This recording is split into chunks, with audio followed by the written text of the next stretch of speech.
Olá, pessoal, tudo bem com vocês? Bom, para quem não me conhece, meu nome é Mariana e hoje daremos sequência à nossa leitura da Bíblia inteira em um ano. Já estamos no dia 143 e vamos seguir a partir de 2 Samuel 2, que diz o seguinte: Versículo 12: Abner, filho de Ner, e os soldados de Isbosete, filho de Saul, partiram de Maanaim e marcharam para Gibeon. Joabe, filho de Zeruia, e os soldados de Davi foram ao encontro deles no açude de Gibeon. Um grupo posicionou-se num lado do açude, o outro grupo no lado oposto. Então Abner disse a Joabe: Vamos fazer alguns soldados lutarem diante de nós. Joabe respondeu: De acordo. Então 12 soldados aliados de Benjamim e Esbozete, filho de Saul, atravessaram o açude para enfrentar 12 soldados aliados de Davi. Cada soldado pegou o adversário pela cabeça e fincou-lhe o punhal no lado, e juntos caíram mortos. Por isso, aquele lugar, situado em Gibeon, foi chamado Eucate Azurim. Houve uma violenta batalha naquele dia, e Abner e os soldados de Israel foram derrotados pelos soldados de Davi. Estavam lá Joabe, Abisai e Azael, os 3 filhos de Zeruia. E Azael, que corria como uma gazela em terreno plano, perseguiu Abner, sem se desviar nem para a direita nem para a esquerda.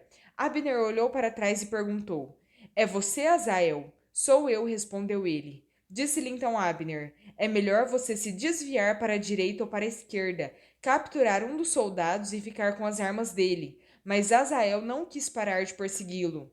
Então Abner advertiu Azael mais uma vez: Pare de me perseguir, não quero matá-lo. Como eu poderia olhar seu irmão Joabe nos olhos de novo? Como, porém, Azael não desistiu de persegui-lo, Abner cravou no estômago dele a ponta da lança, que saiu pelas costas, e ele caiu, morrendo ali mesmo. E paravam todos os que chegavam ao lugar onde Azael estava caído. Então Joabe e Abisai perseguiram Abner. Ao pôr do sol, chegaram à colina de Amá, de fronte de Gia, no caminho para o deserto de Gibeon. Os soldados de Benjamim, seguindo Abner, reuniram-se formando um só grupo e ocuparam o alto de uma colina. Então Abner gritou para Joabe: O derramamento de sangue vai continuar? Não vê que isso vai trazer amargura? Quando é que você vai mandar o seu exército parar de perseguir os seus irmãos? Respondeu Joabe: Juro pelo nome de Deus que, se você não tivesse falado, meu exército perseguiria os seus irmãos até de manhã. Então Joabe tocou a trombeta e o exército parou de perseguir Israel e de lutar. Abner e seus soldados marcharam pela Arabá durante toda a noite. Atravessaram o Jordão, marcharam durante a manhã inteira e chegaram a Maanaim. Quando Joabe voltou da perseguição a Abner, reuniu todo o exército e viram que faltavam 19 soldados, além de Azael. Mas os soldados de Davi tinham matado 360 benjamitas que estavam com Abner. Levaram Azael e o sepultaram no túmulo de seu pai em Belém.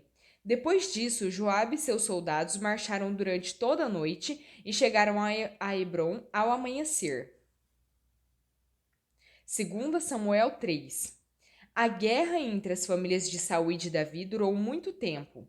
Davi tornava-se cada vez mais forte, enquanto a família de Saul se enfraquecia. Os filhos de Davi em Hebrom. Estes foram os filhos de Davi nascidos em Hebrom.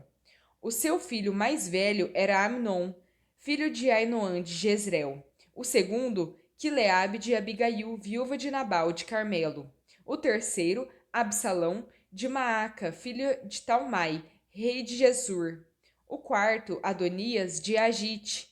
O quinto, Cefatias de Abital. O sexto, Itreão de sua mulher Eglá. Estes foram os filhos de Davi que lhe nasceram em Hebrom. O apoio de Abner a Davi. Enquanto transcorria a guerra entre as famílias de Saul e de Davi, Abner foi ficando poderoso na família de Saul. Saul tivera uma concubina chamada Rispa, filha de Aiá. Certa vez, Isbosete perguntou a Abner: Por que você se deitou com a concubina de meu pai? Abner ficou furioso com a pergunta de Isbosete e exclamou: Por acaso eu sou um cão a serviço de Judá? Até agora tenho sido leal à família de Saul, seu pai, e aos parentes e amigos dele, e não deixei que você caísse nas mãos de Davi. Agora você me acusa de um delito envolvendo essa mulher. Que Deus me castigue com todo rigor se eu não fizer por Davi o que o Senhor lhe prometeu sob juramento: tirar o reino da família de Saul e estabelecer o trono de Davi sobre Israel e Judá, de Dan a Berseba. Isbosete não respondeu nada a Abner, pois tinha medo dele. Então Abner enviou mensageiros a Davi com esta proposta: a quem pertence esta terra?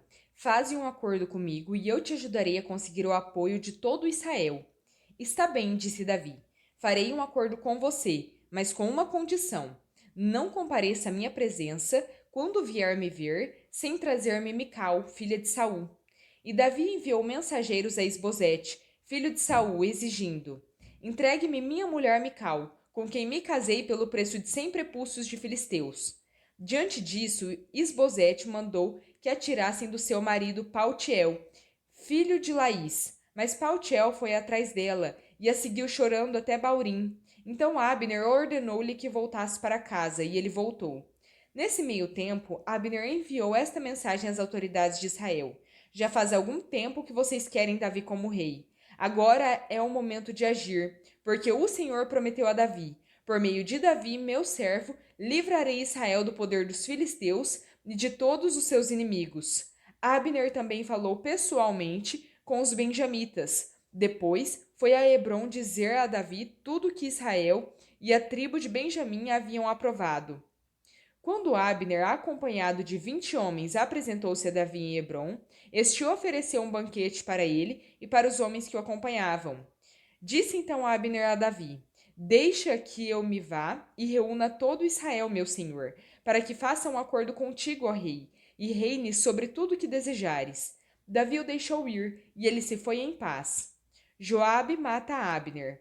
Naquele momento, os soldados de Davi e Joabe voltavam de um ataque, trazendo muitos bens. Abner, porém, já não estava com Davi em Hebrom, porque Davi o tinha deixado partir em paz. Quando Joabe chegou com todo o seu exército, contaram-lhe que Abner, filho de Ner, se apresentara ao rei, que o tinha deixado ir em paz. Então Joabe foi falar com o rei e lhe disse: que foi que fizestes? Abner veio à tua presença e o deixaste ir? Conheces Abner, filho de Ner. Ele veio para enganar-te, observar os teus movimentos e descobrir tudo o que estás fazendo. Saindo da presença de Davi, Joabe enviou mensageiros atrás de Abner, e eles o trouxeram de volta, desde a cisterna de Sirá, mas Davi não ficou sabendo disso. Quando Abner retornou a Hebrom, Joabe o chamou à parte, na porta da cidade, sob o pretexto de falar-lhe em particular, e ali mesmo o feriu no estômago, e Abner morreu por ter derramado o sangue de Azael, irmão de Joabe. Mais tarde, quando Davi soube o que tinha acontecido, disse: eu e o meu reino perante o Senhor somos para sempre inocentes do sangue de Abner, filho de Ner. Cai a responsabilidade pela morte dele sobre a cabeça de Joabe e de toda a sua família. Jamais falte entre os seus descendentes quem sofra fluxo ou lepra, quem use muletas, quem morra a espada ou quem passe fome. Assim, Joabe e seu irmão Abisai mataram Abner, porque ele havia matado Azael, irmão deles, na batalha de Gibeon. Então Davi disse a Joabe e a todo o exército que o acompanhava: rasguem suas vestes, vistam roupas de luto e vão chorando à frente de Abner. E o rei Davi seguiu atrás da maca que levava o corpo. Enterraram-no em Hebrom, e o rei chorou em alta voz junto ao túmulo de Abner, como também todo o povo. Então o rei cantou este lamento por Abner: por que morreu Abner, como morrem os insensatos? Suas mãos não estavam algemadas, nem seus pés acorrentados. Você caiu como quem cai perante homens perversos. E todo o povo chorou ainda mais por ele. Depois, quando o povo insistiu com Davi que comesse alguma coisa, enquanto ainda era dia, Davi fez este juramento: Deus me castigue com todo rigor, caso eu prove pão ou qualquer outra coisa antes do pôr do sol. Todo o povo ouviu isso e o aprovou. De fato, tudo que o rei fazia, o povo aprovava. Assim, naquele dia, todo o povo e todo Israel reconheceram que o rei não tivera participação no assassinato de Abner, filho de Ner. Então o rei disse aos seus conselheiros: não percebem que caiu hoje em Israel um líder, um grande homem? Embora rei ungido, ainda sou fraco, e esses filhos de Zeruia são mais fortes do que eu. Que o Senhor retribua ao malfeitor de acordo com as suas más obras. João 13. Um pouco antes da festa da Páscoa, sabendo Jesus que havia chegado o tempo em que deixaria este mundo e iria para o Pai, tendo amado os seus que estavam no mundo, amou-os até o fim. Estava sendo servido o jantar, e o diabo já havia induzido Judas Iscariotes, filho de Simão, a trair Jesus. Jesus sabia que o Pai havia colocado todas as coisas debaixo do seu poder, e que viera de Deus e estava voltando para Deus. Assim, levantou-se da mesa, tirou sua capa e colocou uma toalha em volta da cintura. Depois disso, derramou água numa bacia e começou a lavar os pés dos seus discípulos, enxugando-os com a toalha que estava em sua cintura. Chegou-se a Simão Pedro, que lhe disse: Senhor, vais lavar os meus pés? Respondeu Jesus: Você não compreende agora o que estou fazendo a você. Mais tarde, porém, entenderá. Disse Pedro: Não, nunca lavarás os meus pés. Jesus respondeu: Se eu não os lavar, você não terá parte comigo. Respondeu Simão Pedro: Então, Senhor, não apenas os meus pés, mas também as minhas mãos e a minha cabeça. Respondeu Jesus: Quem já se banhou precisa apenas lavar os pés. Todo o seu corpo está limpo. Vocês estão limpos, mas nem todos. Pois ele sabia quem iria traí-lo, e por isso disse que nem todos estavam limpos. Quando terminou de lavar-lhes os pés, Jesus tornou a vestir sua capa e voltou ao seu lugar. Então lhes perguntou: Vocês entendem o que fiz a vocês? Vocês me chamam mestre e senhor, e com razão, pois eu sou. Pois bem, se eu, sendo o senhor e mestre de vocês, lavei os seus pés, vocês também devem lavar os pés uns dos outros. Eu dei o exemplo para que vocês façam como lhes fiz. Digo verdadeiramente que nenhum escravo é maior do que o seu senhor, como também nenhum mensageiro é maior do que aquele que o enviou. Agora que vocês sabem estas coisas, felizes serão se as praticarem. Não estou me referindo a todos vocês. Conheço os que escolhi, mas isto acontece para que se cumpra a Escritura. Aquele que partilhava do meu pão voltou-se contra mim. Estou dizendo antes que aconteça, a fim de que, quando acontecer, vocês creiam que eu sou. Eu garanto, quem receber aquele que eu enviar estará me recebendo, e quem me recebe, recebe aquele que me enviou. Depois de dizer isso, Jesus perturbou-se em espírito e declarou: Digo que certamente um de vocês me trairá. Seus discípulos olharam uns para os outros, sem saber a quem ele se referia. Um deles, o discípulo a quem Jesus amava, estava reclinado ao lado dele. Simão Pedro fez sinais para esse discípulo, como a dizer: Pergunte-lhe a quem está se referindo. Inclinando-se esse discípulo para Jesus, perguntou-lhe: Senhor, quem é? Respondeu Jesus: Aquele a quem eu der este pedaço de pão molhado no prato. Então, molhando o pedaço de pão, deu a Judas Iscariotes, filho de Simão. Tão logo Judas comeu o pão, Satanás entrou nele. O que você está para fazer, faça depressa, disse-lhe Jesus. Mas ninguém à mesa entendeu porque Jesus lhe disse isso.